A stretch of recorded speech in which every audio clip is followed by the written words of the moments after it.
Hi, good morning, everyone. Just about 8:51 here on your Monday morning. Jill Gilardi is here with me. We're going to Morning. talk a little bit about your top headlines, and we're going to start with the weather here because it's a little wet out there in some places, right? Yeah, the eastern part of the state is seeing the bulk of the rain, and then as we get into the latter part of the day, that steady batch will kind of become broken up. So Okay. it's not like constant, but we're just saying if you're not seeing rain, to keep the umbrella nearby because Okay. it doesn't mean you're Just kind of not. that annoying all day, Yeah, it's like off on and and off kind of on, thing. and a little just more of a nuisance than anything else that we're expecting. So, as we take a look at the only live radar on the state, you can see the eastern half of the state seeing that rain right now. As we take a look at First Alert Futurecast, how things will kind of play out. So, that area to the east, there might be an additional enhancement to that zone through late this morning. And then, as we continue to walk you through this is this afternoon. See, it's like hit and miss. Not Yeah. everyone going to see the rain all day long.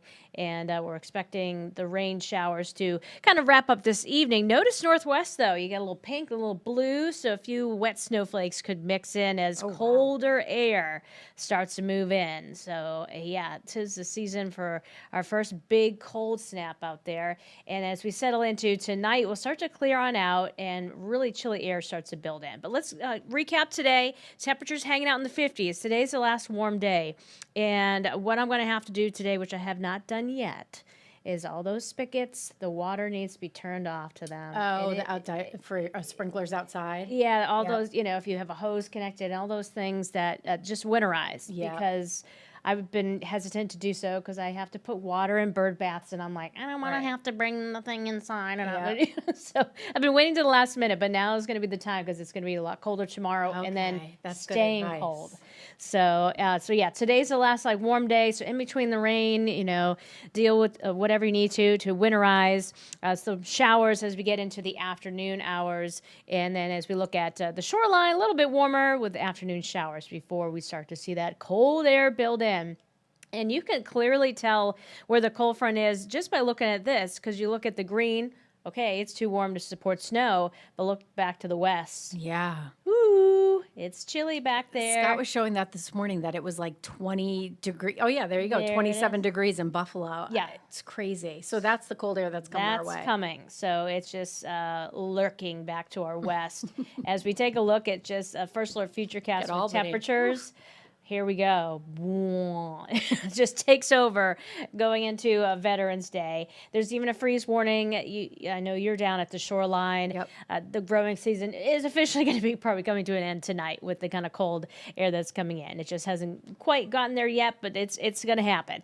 Temperatures tomorrow, the actual thermometer readings inland may barely crack 40 degrees. Wow. And then look at the wind on top.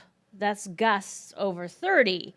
So it's really all about the feel tomorrow that we need to be focused on. Some spots could feel in the teens to start, otherwise low 20s at best. And then that feel, remember that almost 40 feels more like Wow. 10 degrees colder tomorrow afternoon. And tomorrow afternoon, we could also see some flurries developing.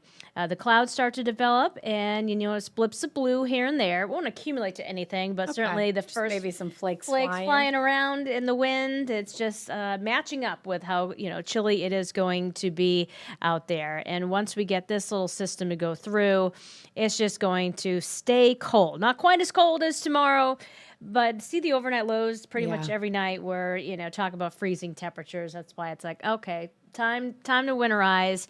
Daytime highs will be below average all the way through the weekend. I'll be going to the game on Saturday, and I'm not pumped about because Oh, 45 it's gonna is be like cold. 3 in the afternoon, Right. so it's gonna be cold in that and breezy.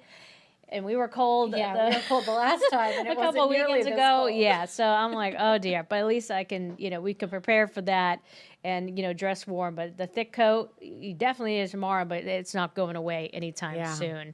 And I do want to show you one more little thing. I know. I just to look beyond to see if we have any chance of getting back to average or their temperatures or going back above. There's a chance. So maybe this cold snap will get back closer to normal temperatures. A normal low is supposed to be 35. Normal high is supposed to be 54. So Wow. today's the Okay, last. so I was thinking we were starting to get a little bit more normal, but this is below average. This is after today. This is below. Okay. And you know what? That's unfortunate just because tomorrow there's so many Veterans Day ceremonies outside. I know. So at least it's not going to rain.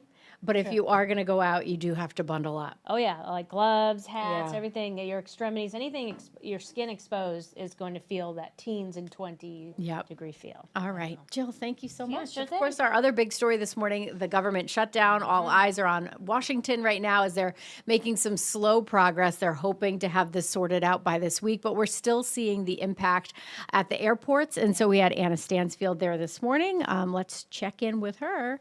We're going to see how she was telling us about. Oh, I'm having trouble here. Let's see. It's going to work for you. Hold on. Stand by, as they say. Stand by.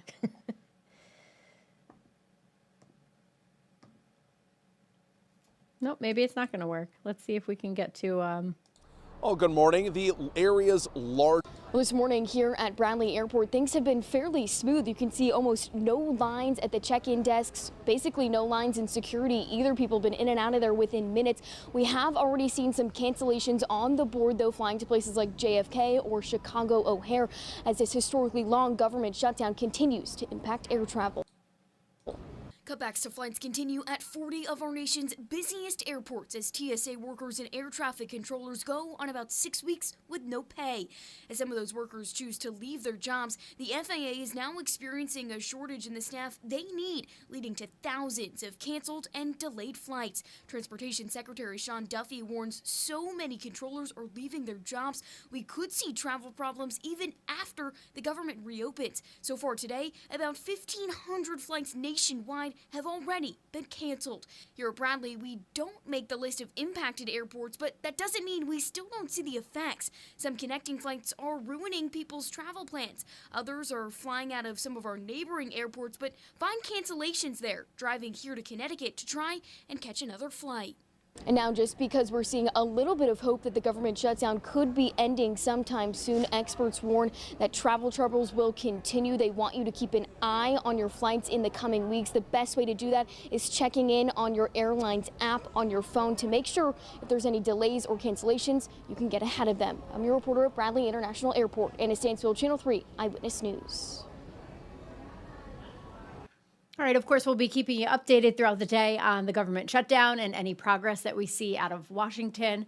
It's about 8:59 now, so we're going to wrap things up here. Great Day at 9A is up next. Have a great day, everyone.